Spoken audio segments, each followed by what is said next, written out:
আপনি কি ভাবেন নিজেকে? আমার পার্সোনাল লাইফেও একজন এটার সাথে মিলে গিয়েছে।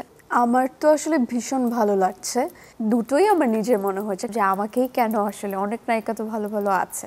কেউ কি কখনো বলেছে তোমাকে সুন্দর লাগে না বা লাগছে না? একটা শিল্পী বিনয়ী না হইলে তো হবে না। আপনার যে কাজ, কাজল রেখায় অভিনয়, আপনি নিজেকে কত মার্কস দিবেন? তাকে আমার যথেষ্ট সম্ভাবনাময় অভিনেত্রী বলে মনে হচ্ছে।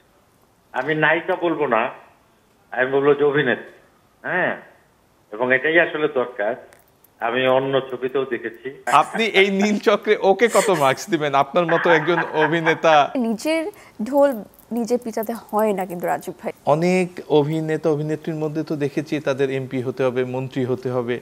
এটা কি ঠিক কিনা? আপনি কি মনে করেন ব্যক্তিগতভাবে? আপনার দুই চলচ্চিত্রের দুই নায়ক শরীফুল রাজ এবং আরেফিন শুভ, যদি একটু তাদের সম্পর্কে বলেন। প্রথম কাজল রেখা, দ্বিতীয় নীলচক্র, তৃতীয় কি? রানী এলিজাবেথের আমি যদি একটা মানে অভিনয় করি, আমি তো পরের দিন রানী এলিজাবেথ হয়ে যাব না।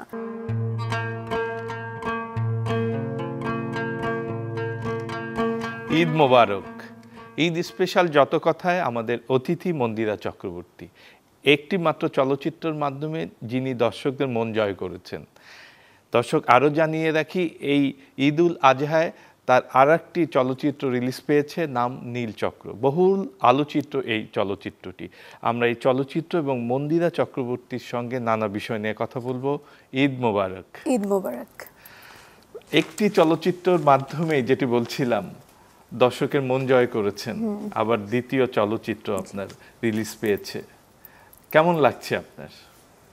আমার তো আসলে ভীষণ ভালো লাগছে, এটা ভেবে যে আগের বছরও রোজার ঈদে আমার কাজল রেখা রিলিজ পেয়েছিল, আবার ঠিক এক বছর পর কোরবানি ঈদে আমার নীলচক্র রিলিজ পাচ্ছে।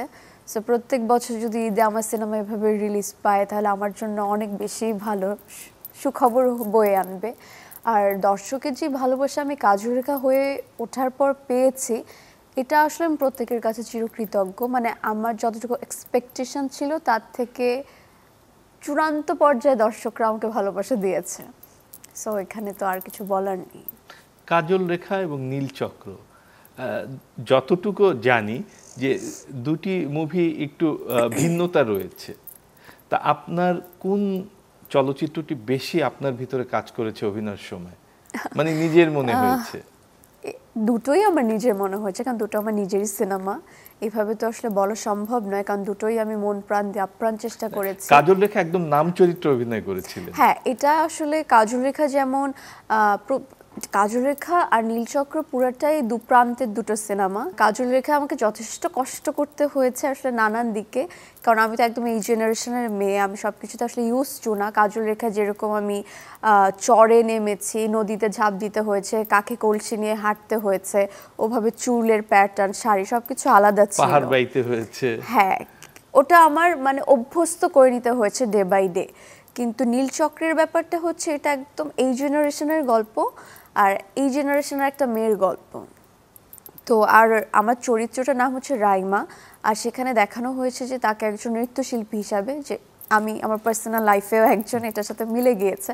আর যেহেতু এই জেনারেশনের একটা মেয়ে একটা মিডল ক্লাস ফ্যামিলি থেকে বিলং করে, তার বাবা নেই, সো খুব টাফ যায় তার লাইফটা, সংসার চালাতে নানান সমস্যা দেখা দেয়।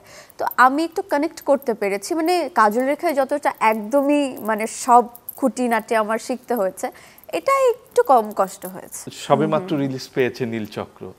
কাজল রেখা যেমন দীর্ঘদিন ধরে আলোচনায় ছিল, এটা কি থাকবে? আমি তো আসলে 100% প্রত্যাশা রাখছি, কারণ আমার যে কো অ্যাক্টর আরেফিন শুভ ভাইয়া বিগত অনেক বছর ধরে ইন্ডাস্ট্রিতে আছে, তার মানে হিউজ একটা ফ্যান ফলোয়িং আছে, আমি তো যতদূর অবধি জানি, আমি নিজেও তার ফ্যান। সো তার দিক থেকে তো আমার মনে হয় যে তার ফ্যানরা অতি আগ্রহে বসে আছে তার এতদিন পর একটা কামব্যাক। আর নতুন জুটি হিসাবে দর্শকরা দেখতে পারবে শুভ মন্দিরাকে, এটাও একটা ব্যাপার। আর আমারও সেকেন্ড ফিল্ম আসছে, যারা আমার ফ্যান তারাও অতি আগ্রহ সহকারে দেখবে যে এবার কাজল রেখার পর আমাকে দেখতে অ্যাকচুয়ালি কেমন লাগে। সো আমার কাছে মনে হয় সব কিছু মিলিয়ে দর্শকদের ভালো লাগবে। আর আরেকটা কারণ হচ্ছে আমাদের গল্পটা অনেক ভিন্ন প্যাটার্নের, মানে তথাকথিত যেরকম হয়ে থাকে আসলে আমাদের গল্পটা যতটুকু অবধি দর্শক দেখবে তারা কানেক্ট করতে পারবে না যে এই গানটা বা এই সিনটা অন্য সিনেমার সাথে রিলেট করতে পারছে হচ্ছে, এরকম ব্যাপারটা একদমই নেই। পুরোটা আমাদের বাংলাদেশের গল্পের উপর ডিপেন্ড করে বানানো হয়েছে। এই নীলচক্র সম্পর্কে যদি আরেকটু গল্প শুনি। ওকে, আপনি বলছিলেন যে আপনাকে একদম তুলে ধরা হয়েছে একজন নৃত্যশিল্পী হিসাবে, যেটি আপনি ছোটবেলার থেকে আপনি একজন নৃত্যশিল্পী হিসাবে পরিচিত ছিলেন, এবং এই নৃত্য যে প্রতিযোগিতায় সেটা আপনি একদম প্রথম ফার্স্ট বা সেকেন্ড হয়েছিলেন অনেক আগে, যতটুক মনে পড়ছে। তো সেই হিসাবে এটা মানে এই ফিল্মটা নিয়ে আরেকটু জানতে চাই। ফিল্মটা নিয়ে আসলে যখন আমার কাছে এটা প্রস্তাব এসেছিল তখন সামহাও আমার কাছে মনে হয়েছিল যে আমি করতে পারবো না, কারণ আমার টাইমের সাথে ব্যাট বলে মিল ছিল না।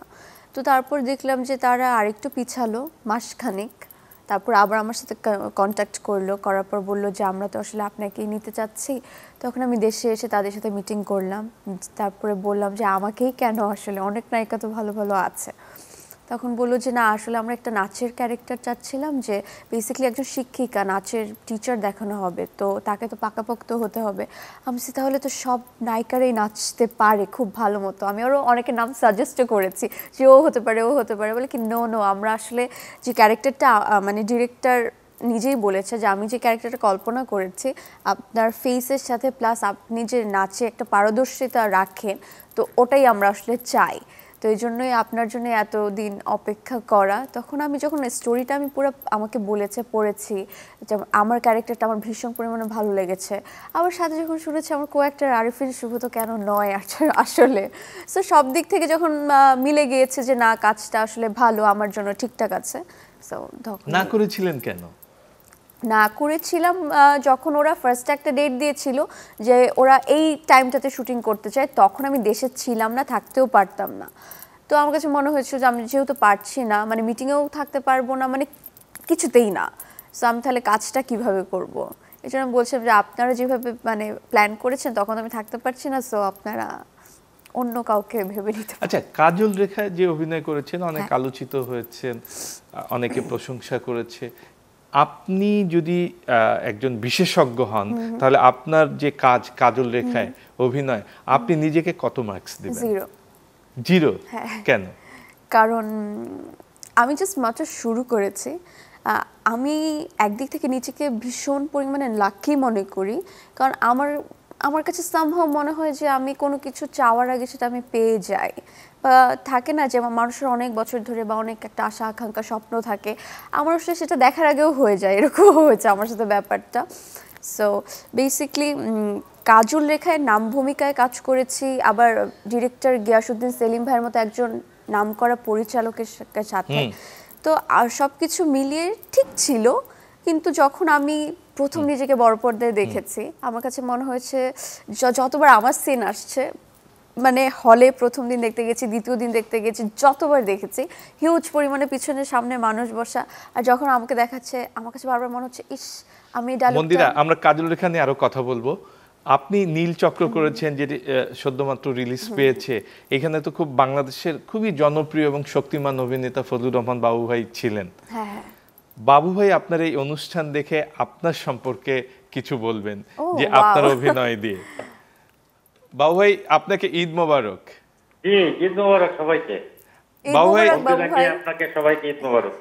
মন্দিরাও আপনাকে ঈদ মোবারক জানিয়েছেন। জি, ঈদ মোবারক। বাবু ভাই, নতুন অভিনেত্রী হিসাবে মন্দিরার অভিনয় কেমন দেখলেন?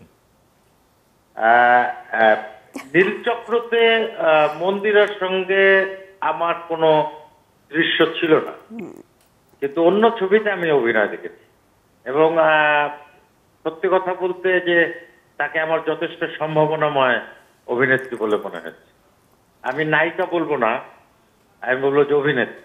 হ্যাঁ, এবং এটাই আসলে দরকার। আমি অন্য ছবিতেও দেখেছি, তো সেটাই। এবং শুভকামনা থাকলো। আর আমাদের দেশে তো অনেক নতুন নতুন শিল্পী আসছে, প্রতিভাবান শিল্পী আসছে। আমরা আশাবাদী হয়ে উঠি যখন আমাদের তরুণরা ভালো অভিনয় করে এবং কাজের সঙ্গে নিষ্ঠার সঙ্গে যুক্ত থাকে। তো যে আমাদের চলচ্চিত্র ঘুরে দাঁড়াচ্ছে, আমাদের নতুন অভিনেত্রী আসছে, আমাদের নতুন নতুন ছবি আসছে, এবং সবচেয়ে বড় কথা যে আমাদের দর্শকরা হলমুখী হয়েছে। তো সবকিছু মিলিয়ে আমি মনে করি যে আমাদের একটি ভালো সময়, এই সময় আমাদের ভালো ভালো নেতা নেত্রীরা কাজ করবে, এবং মন্দিরা অবশ্যই তার মধ্যে একটি উজ্জ্বল নক্ষত্র হয়ে থাকে। বাবু ভাই, মন্দিরা বলছিলেন যে ওর প্রথম যে চলচ্চিত্র কাজল রেখা, সেটা ও নিজেকে 0 মার্কস দিয়েছে। আপনি এই নীলচক্রে ওকে কত মার্কস দিবেন? আপনার মতো একজন অভিনেতা, আপনার সঙ্গে একসঙ্গে না হয় কোনো রোল নেই, কিন্তু মার্কস পেত। গিয়াসউদ্দিন সেলিম তো আমার খুবই কাছের একজন পরিচালক, জি জি, এবং তার সঙ্গে আমি অনেক কাজ করেছি, নাটক এবং চলচ্চিত্র। জি, গিয়াসউদ্দিন সেলিম 0 মার্ক পেলে তাকে রাখতো না। আচ্ছা আচ্ছা আচ্ছা, সে অবশ্যই 5 মার্ক পেয়েছে, না হলে তাকে রাখতো না। সম্ভাবনা দেখছেন ওর মধ্যে বাবু ভাই? অবশ্যই অবশ্যই অবশ্যই অবশ্যই। ঠিক আছে বাবু ভাই, আপনাকে বিরক্ত করলাম অনুষ্ঠানের থ্যাংক ইউ সো মাচ বাবু ভাই, এত প্রশংসা করেছে, আমি চিরকৃতজ্ঞ আপনার প্রতি। Thank you. না না, ঠিক আছে, ঠিক, ভালো থাকুন সবাই, তোমরা সবাই ভালো থেকো। ধন্যবাদ বাবু ভাই, আবারও ঈদ মোবারক। আচ্ছা আচ্ছা। হ্যাঁ, বাবু ভাই বলছিলেন যে মানে অনেক সম্ভাবনা দেখেছেন আপনার মধ্যে। আপনি কি এই সম্ভাবনাটা কাজে লাগানোর ব্যাপারে নিজে আত্মবিশ্বাসী কিনা? কারণ আপনার প্রথম ফিল্মে আপনি নিজেকে 0 দিয়েছেন। আমার তো তাই মনে হয়, বললাম না, আমি নিজেকে দেখলে যে আমার কাছে অনেক ভুল ধরা পড়ে চোখে, যে আরো ভালো করতে পারতাম, আর ভালো ডায়লগ দিতে পারতাম, এইখানে এক্সপ্রেশনটা আরো ভালো দিতে পারতাম। আমি শুধু খুদ দেখি, আমি ভালো কিছু দেখতে পারি না যখন আমার নিজের সিন আসে। সো বাবু ভাই যেটা বললেন আর কি, যে আমি কথাটা সবসময় মাথায় রাখি, যে অনেকে আমাকে জিজ্ঞাসা করে যে নায়িকা নাকি অভিনেত্রী, এটা নাকি আমি জানি না, এটা আমাকে, আপনি কি ভাবেন নিজেকে? আমি নিজেকে একজন অভিনেত্রী হিসাবে দেখতে চাই দিন শেষে। কারণ আমাকে যেন মানুষ একটা পর্যায়ে গিয়ে বলে যে আমার অভিনয়ের ভক্ত তারা। কারণ সুন্দর তো সবাই বলে কম বেশি, এটা তো আমরা শুনেই আসি বরাবরই, মানে যারা আমাদেরকে পছন্দ করে না তারাও সামনে এসে বলে খুব ভালো লাগছে, সুন্দর লাগছে। এটা একটু র্যান্ডম হয়ে গেছে, কিন্তু আমি যেহেতু এত কষ্ট করে কাজ করছি, আমার এই প্রফেশন আমার এটা, আমার কাছে মনে হয় যে দিন শেষে মানুষ আমাকে বলুক যে মন্দিরা তুমি দুর্দান্ত অভিনয় করো। আচ্ছা, এই যে সুন্দর যে বলে, কেউ কি কখনো বলেছে তোমাকে সুন্দর লাগে না বা লাগছে না? এটা কি শুনেছেন কখনো? শুনিনি, এখন পর্যন্ত শুনেন নাই। আচ্ছা, যাই হোক, আমরা চলচ্চিত্রের কথা বলছিলাম। তো কাজল রেখা আপনি নিজেকে 0 দিলেন, এটা আপনার সো কাইন্ড অফ ইউ। কিন্তু নীলচক্রে নিজেকে কত দিবেন? আমি আসলে বললাম না, আমি নিজেকে ওই যে এখনো 0তেই থাকতে চান, নাকি মনে হয় একটু বেটার হয়েছে এরকম আর কি? এটা আসলে আমি না পুরা মানে নিজের ঢোল নিজে পিটাতে হয় না কিন্তু রাজীব ভাই। সো আমার কাছে মনে হয় যে আমি প্রতিবারই যতবারই আমার সিনেমা আসবে না কেন, আমি একটা দর্শকের হাতে ছেড়ে দিতে চাই। দর্শক আমাকে যা মার্ক দেবে আমি সেটাতেই খুশি। কারণ আমি যত দিন যাবে, যত আমার ভালো ভালো কাজ আসবে সামনে, আমি তত হার্ড অ্যান্ড সোল ট্রাই করব আমার ক্যারেক্টারটাকে ফুটিয়ে তোলার। কিন্তু তারপরে মার্কসটা আসলে আমার উপর ডিপেন্ড করবে না, কারণ কাজ আমি করেছি, মার্কও যদি আমি দিয়ে দিই, সো এটা দর্শক বললেই বেটার। না, যেমন বাবু ভাই কিন্তু বলছিলেন যে গিয়াসউদ্দিন সেলিম নিশ্চয়ই মানে উনি আপনাকে পাস দিয়েছেন। না না, কাজল রেখা করার পর আসলে আমি তো জানি যে সেলিম ভাইয়ের সিনেমায় কাস্ট করা মানে ইটস আ হিউজ কমপ্লিমেন্ট, এবং আপনার মানে আমার লাক অনেক ভালো, আমি সব কিছুই জানি। এবং কাজল রেখা হয়ে ওঠার পর আমি যেই ভালোবাসা পেয়েছি মানুষের কাছে, এবং অতটা ভাইব ক্রিয়েট হয়েছে বলেই নীলচক্রে আমি কাজ করতে পেরেছি, আমাকে কাস্ট করেছে। কাজল রেখা দেখেই আমাকে মিঠু ভাই নীলচক্রে নিয়েছে, আমি সবই বুঝতে পারছি। কিন্তু তারপরও আমার মনে হয় কি, আমি যতবারই আমার অভিনয় দেখি আমার মনে হয় আমার শুধু খুদ আমার চোখে পড়ে। সো এটা মনে হয় আমার একটা ব্যক্তিগত সমস্যা কিনা আমি জানি না। সো আই থিঙ্ক এটা ঠিক হয়ে যাবে আস্তে আস্তে, তখন আমি একটু বেশি মার্ক দিতে পারবো নিজেকে। কাজল রেখা যেরকম প্যাটার্নের সিনেমা এবং আমার ভূমিকা যেরকম ছিল, আমি ফুললি স্যাটিসফাইড অ্যাকচুয়ালি কাজটা করতে পেরে। তো আমার কোনো আক্ষেপ নেই আসলে। আর এইটা যে একদম ইউটার্ন বলা চলে, আপনিও বলছিলেন যে দুই মেরুর চলচ্চিত্র, তো এইটা আপনাকে আপনার মতো করে তুলে ধরার একটা সুযোগ ছিল, তাহলে এটা মানে সেই সুযোগটা কতটুকু কাজে লাগাতে পেরেছে? আমার তো মনে হয় ভালো মতো কাজে লাগাতে পেরেছি, কারণ দর্শকরা আমার মনে হয় দিন শেষে নতুনত্ব কিছু দেখতে চায়। সো তাদের মাঝে আমি কাজল রেখা হয়ে এসেছিলাম, তারা আমাকে পুরো অন্যরকমভাবে 400 বছর আগের একজন কাজল রেখাকে দেখেছে। সো এখন এসে তারা 2025-এর রাইমাকে দেখবে। So it's a very huge difference. তো আমার কাছে মনে হয় যে অনেকটাই চেঞ্জ দেখতে পারবে, যে বলতে পারবে না যে সেম প্যাটার্নের বা একই রকম অভিনয় হয়েছে, এরকম কোনো ব্যাপার স্যাপারই নেই। নতুন মন্দিরাকে তারা আবিষ্কার করতে পারবে। আপনার দুই চলচ্চিত্রের দুই নায়ক শরীফুল রাজ এবং আরেফিন শুভ, যদি একটু তাদের সম্পর্কে বলেন। যখন আমাদের কাজল রেখা শুট চলছিল, রাজের সাথে আমার বেসিক্যালি খুবই কম কথা হতো তখন, যতটুকু সিন বা কাজের ক্ষেত্রে, এছাড়া তখন আমাদের আসলে বন্ধুত্বটা ছিল না। বাট রাজের ব্যাপারটা এতটুকু বলবো যে সে খুবই তুখোড় একজন অভিনেতা এবং পুরাটা টাইমে সে তার ক্যারেক্টারে থাকতে খুব পছন্দ করে, আর খুবই কি বলবো ডেডিকেটেড একজন পার্সন। তার অভিনয় মানে দুর্দান্ত, আমাকে হেল্প করেছে। আর শুভ ভাইয়ার ব্যাপারটা বলবো যে খুবই জলি মাইন্ডের একজন মানুষ, খুব মানে কি বলবো মানে সারাক্ষণ হই হুল্লোড় করতে পছন্দ করে। সেট কখন আমার মনে হয় না কেউ ঘুমিয়ে পড়বে এরকম কোনো চান্স থাকে, সেটকে মাতিয়ে রাখে অলওয়েজ। আর আমি যে একদম নতুন এসেছি, তার এত বছরের একটা কেরিয়ার, কিন্তু আমার তো একটু টেনশন হচ্ছিল যে তার সাথে আমি অভিনয় করে পেরিয়ে উঠবো কিনা, বা আমাকে সে কিভাবে নেবে, বা থাকে না অনেক রকম জিনিসই তো মাথায় কাজ করে। বাট না, সে আমাকে যে পরিমাণে হেল্প করেছে, আমি কি বলবো মানে আমি এতটাও আশা করিনি। মানে প্রচুর হেল্প করেছে, আমার সাথে কথা বলেছে যেন আমি একটু মানে টেনশন না করি, কারণ সে বুঝতে পারছিল প্রথম দিন বা দ্বিতীয় দিন আমার একটু টেনশন কাজ হচ্ছিল, তো সে নার্ভাস যেন না হয়। সে আমার সাথে প্রচুর গল্প করেছে, সিন নিয়ে আলাপ করেছে, আবার বলেছে তোমার কোথায় কি সমস্যা, যেভাবে যতটুকু সমস্যা তুই আমাকে বলবে, আমার কাছে শেয়ার করবে। তো এই ব্যাপারগুলো আমার কাছে খুব ভালো লাগে যে এত বছরের তার কেরিয়ার, আমি জাস্ট নতুন এসেছি, তারপরে সে যে নিজের সেদে এসে আমাকে হেল্পগুলো করছে। মানে তাহলে প্রথম কাজল রেখা, দ্বিতীয় নীলচক্র, তৃতীয় কি? তৃতীয় এখন বলে দিলে তাহলে মানে সারপ্রাইজটা তো থাকলো না। চলছে তো তৃতীয়, এতটুকু বলতে পারি যে তৃতীয় আরো ভালো কিছু হতে যাচ্ছে। সেটাও কি আরেকটা মেরুর কাহিনী ভিত্তিক? কারণ আপনার দুইটি সিনেমাই কিন্তু কাহিনী রয়েছে, গল্প রয়েছে। এক্স্যাক্টলি। তৃতীয়টাও কি তাই?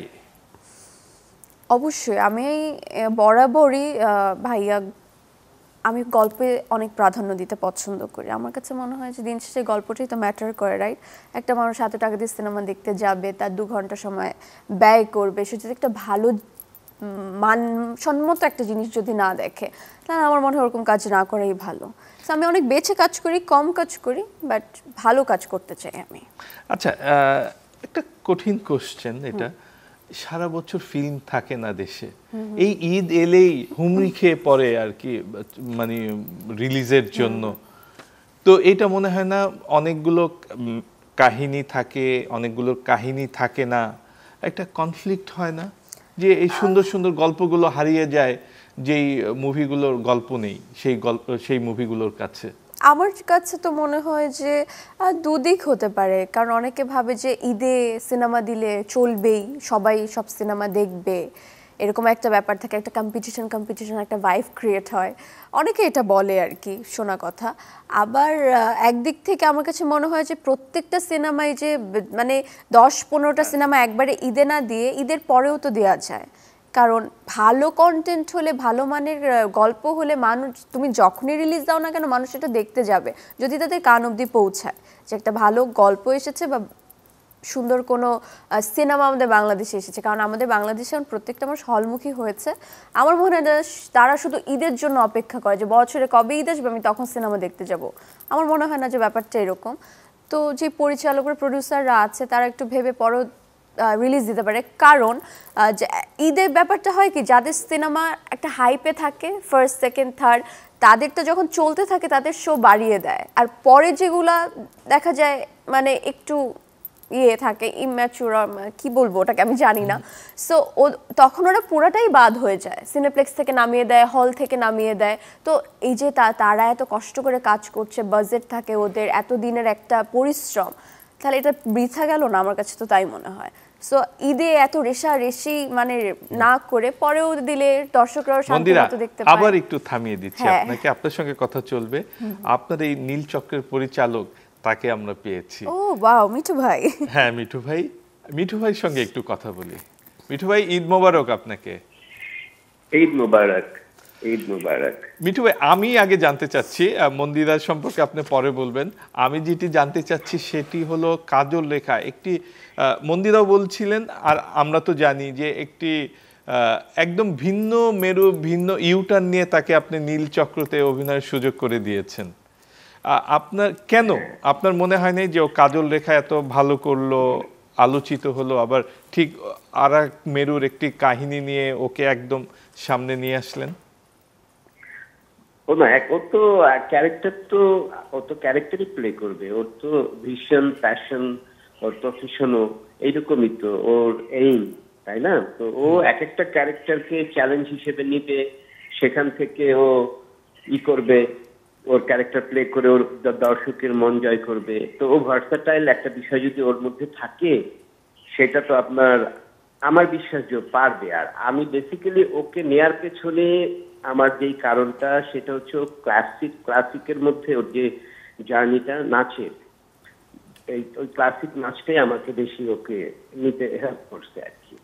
আমরা এটা মন্দিরা অনেকবার অনেক ইন্টারভিউতে এটা বলছে যে কেন ও নীলচক্রে কাস্ট হয়েছে।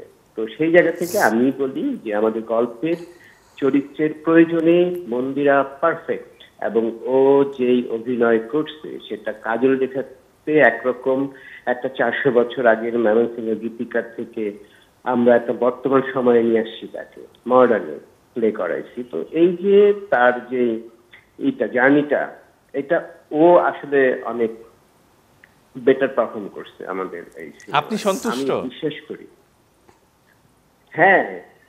আমি কেন, মোটামুটি যারা আমার টিম মেম্বার সবাই সন্তুষ্ট। আপনি কত মার্কস দিবেন ওকে? শুধু মার্কসের কথাই বলছি, কারণ ওকে জিজ্ঞেস করেছিলাম যে কাজল রেখা নিজেকে ও কত মার্কস দিবে, ও শূন্য দিয়েছে নিজেকে। তা আপনি নীলচক্রে আপনার অভিনেত্রী, শিল্পীদের তো আসলে এইসব মার্কস দিয়ে বিচার করা যায় না, কখনোই যায় না আসলে, তাই না? তা তো ও যদি ওকে শূন্যতে রাখে, এটা ওর উদারতা আর কি, আসলে এটার উদারতা। মন্দিরা, একটা শিল্পী বিনয়ী না হইলে তো হবে না।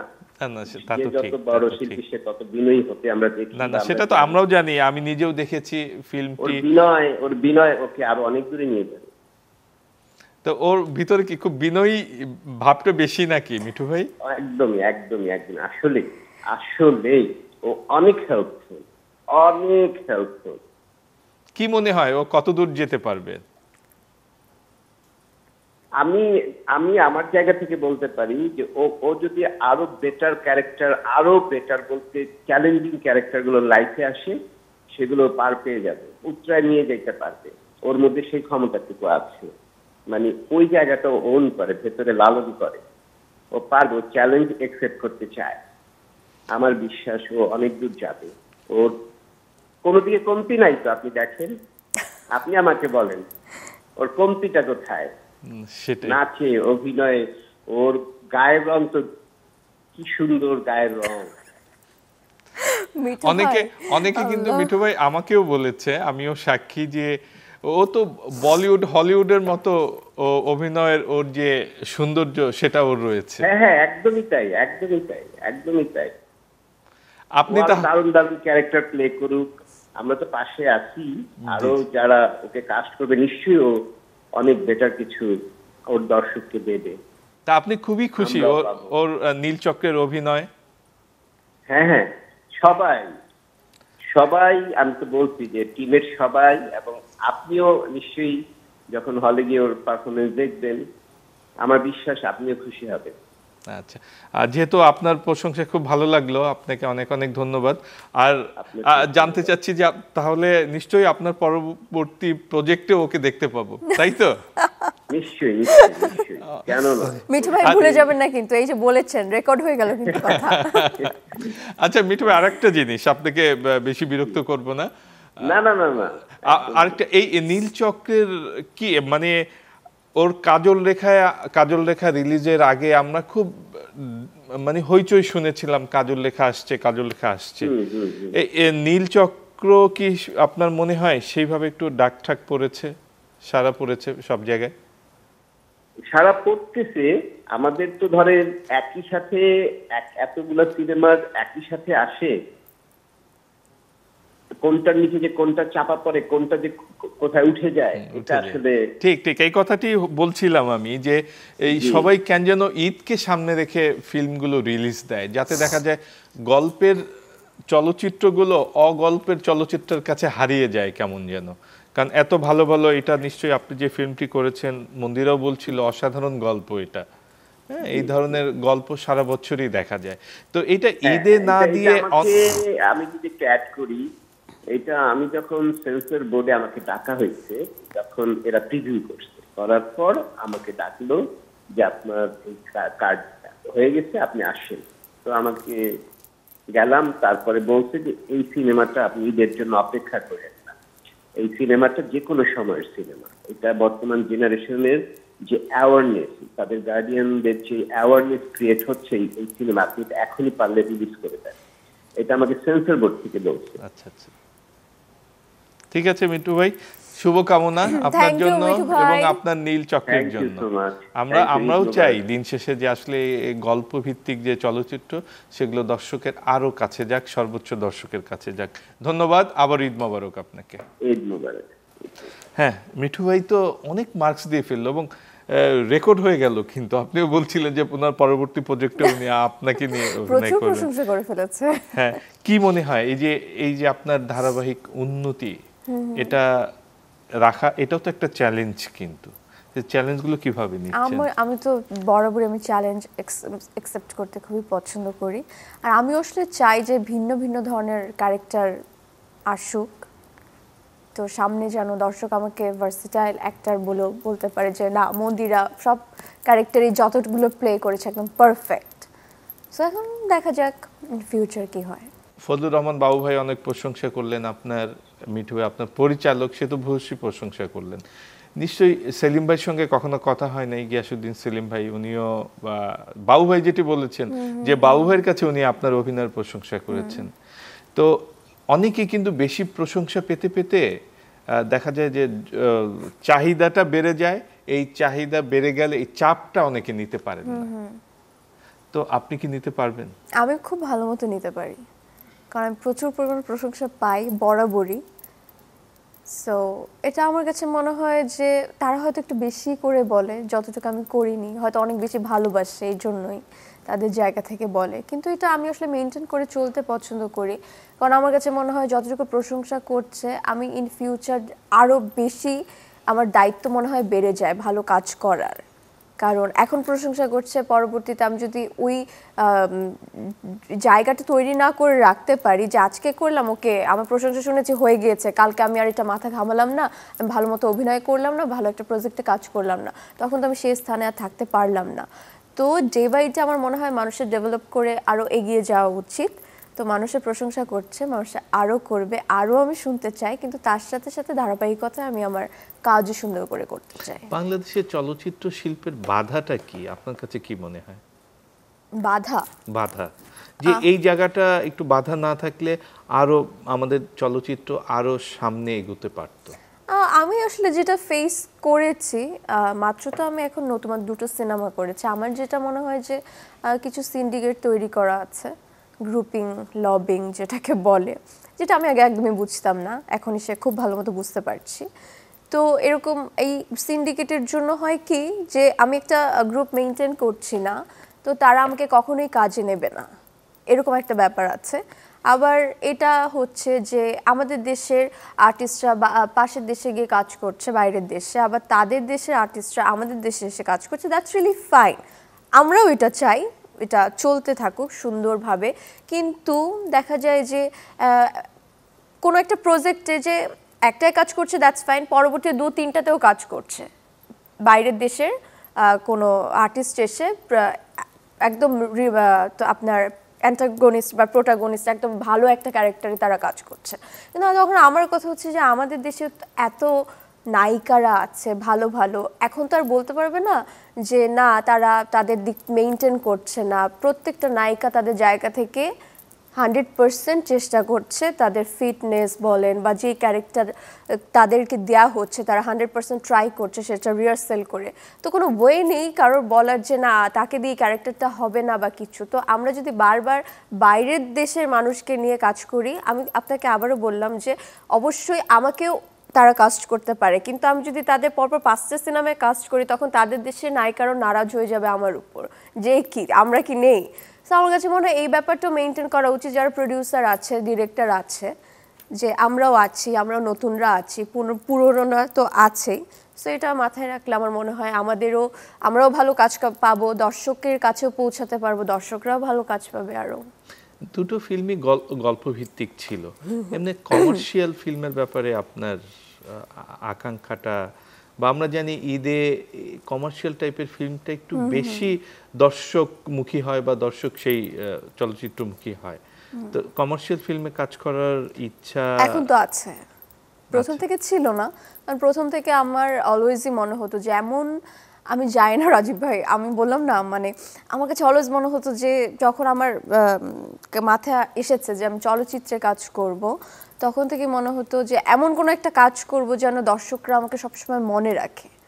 হ্যাঁ, কিন্তু আমি জানতাম না যে কাজল রেখা আমার জন্য ওয়েট করছে, যে নাম ভূমিকায় এত বড় একজন ডিরেক্টর, আসলে তো সবাই মনে রাখছে। আমার মনে হয় কাজল রেখা কেউ কখনো ভুলে যাবে, এই নামটা ভোলা সম্ভব না।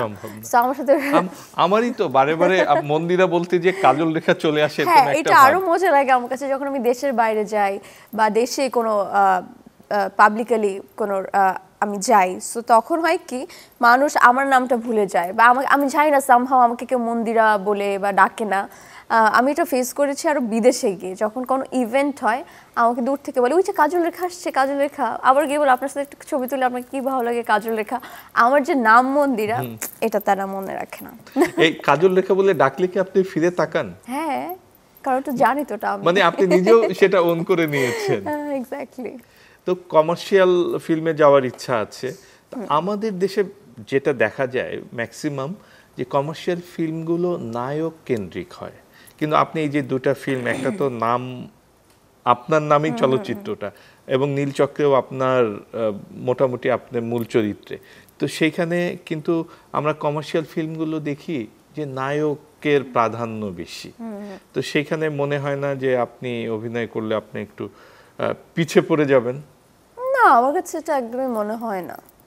তার মানে নায়ক কেন্দ্রিক চলচ্চিত্রেও আপনি স্বাচ্ছন্দ্য থাকবেন? এখন সেই নায়ক যদি তার নিজের জায়গাটা ওভাবেই তৈরি করে নেয় যে তার নামে সিনেমা চলছে, এটা তো আমার জন্য প্লাস পয়েন্ট আর কি।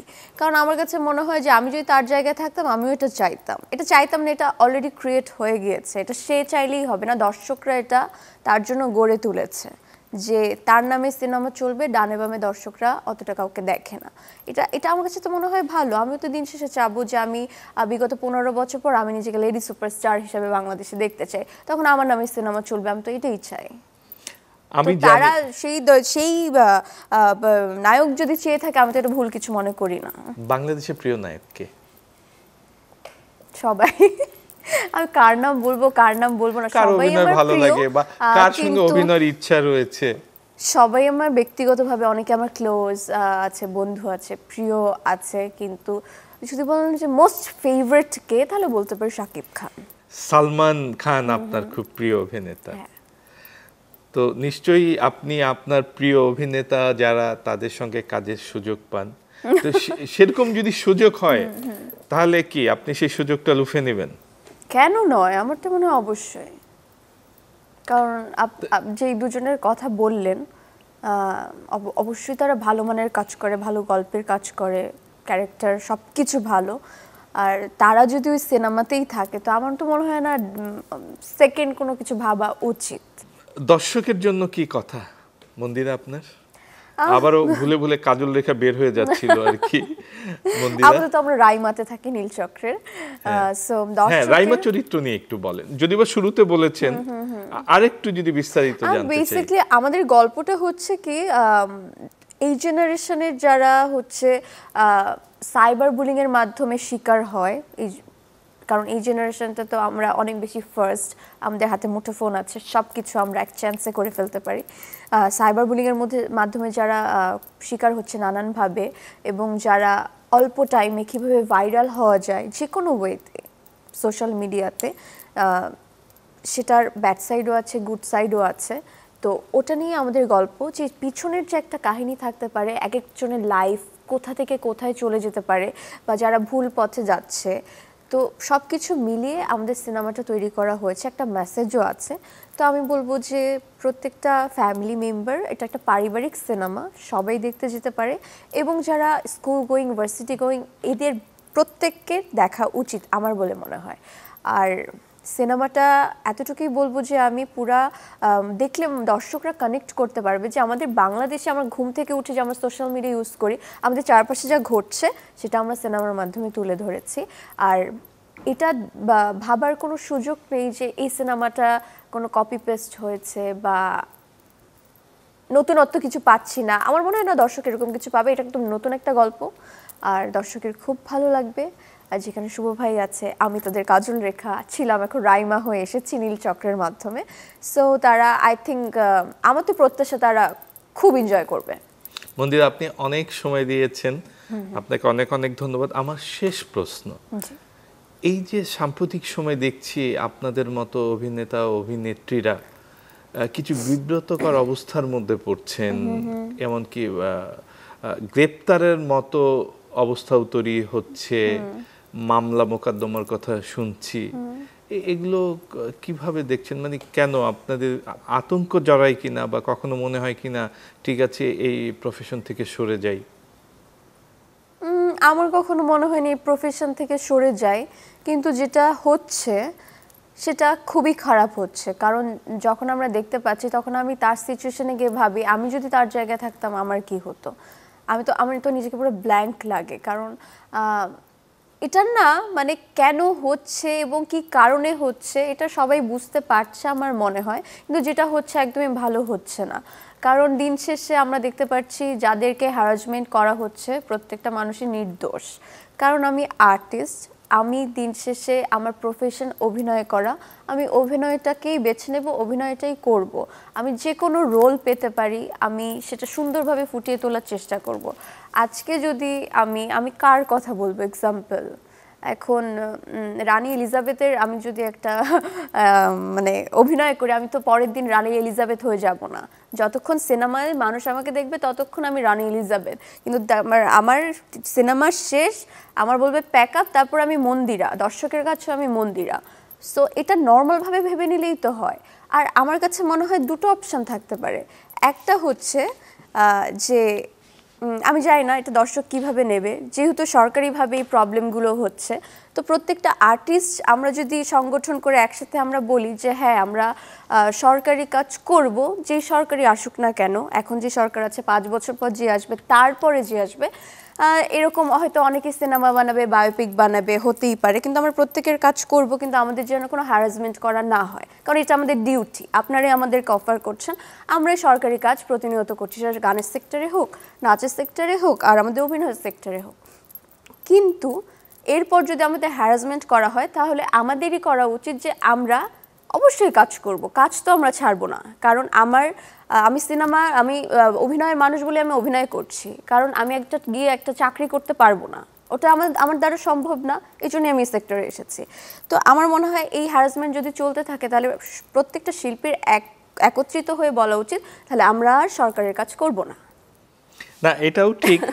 তাহলে আর একটা যদি পাল্টা প্রশ্ন আমি করি, এই যে অভিনয়ের মাধ্যমে আপনারা তো নিশ্চয়ই একটি সেলিব্রিটি ইমেজ পাচ্ছেন, সেই সেলিব্রিটি ইমেজ দিয়ে অনেক অভিনেতা অভিনেত্রীর মধ্যে তো দেখেছি তাদের এমপি হতে হবে, মন্ত্রী হতে হবে, এটা কি ঠিক কিনা? আপনি কি মনে করেন ব্যক্তিগতভাবে?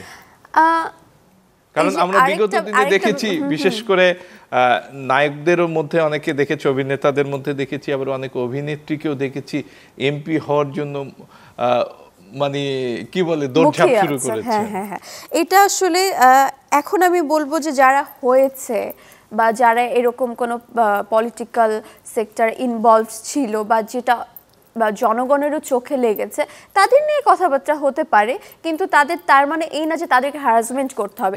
তারা কোনটা ঠিক করেছে, কোনটা দোষ করেছে, এটা পাবলিকলি সামনে আনতে হবে যে এক্স্যাক্টলি দোষটা কি। তাহলে আমরাও আমাদের জায়গা থেকে ক্লিয়ার থাকলাম, তখন বুঝলাম ওকে এই দোষটা করেছে, তাহলে এই কারণে সেই শাস্তিটা পেয়েছে। কিন্তু আমরা জনগণ হয়ে যদি বুঝতে না পারি যে দোষ করলো কি, কেন তুলে নিয়ে যাচ্ছে, কেন ছাড়লো, আমরা যদি কোনো কোয়েশ্চেনের অ্যান্সার না পাই, তখন আমরা কনফিউজ হয়ে যাব, তখন আমরা সবাই একটু মানে অস্বাভাবিক কিন্তু লাগবে না, যে কার সাথে কখন কি হচ্ছে কেউ কিছু বুঝতে পারছে না। সেটাই। ধন্যবাদ মন্দিরা, আপনার জন্য অনেক অনেক শুভকামনা নীলচক্রের জন্য। Thank you so much. Please হলে গিয়ে দেখবেন আমার নীলচক্র। দর্শক, কথা বলছিলাম মন্দিরা চক্রবর্তীর সঙ্গে, চলচ্চিত্র নিয়েও কথা বললেন, তবে শেষের যে কথাগুলো বললেন আসলেও তাই, যে সব কিছু অপরাধটা যদি কেউ করে থাকে, বিশেষ করে এই যে অভিনেতা অভিনেত্রী, এরা একটি দেশের সম্পদ, এই সম্পদ যদি অপব্যবহার হয় সেটাও যেমন দোষের, আবার অপরাধী না হয়েও যদি অপরাধের কাঠগড়ায় দাঁড়াতে হয় সেটাও দোষের। সবাই ভালো থাকবেন। ঈদ মোবারক।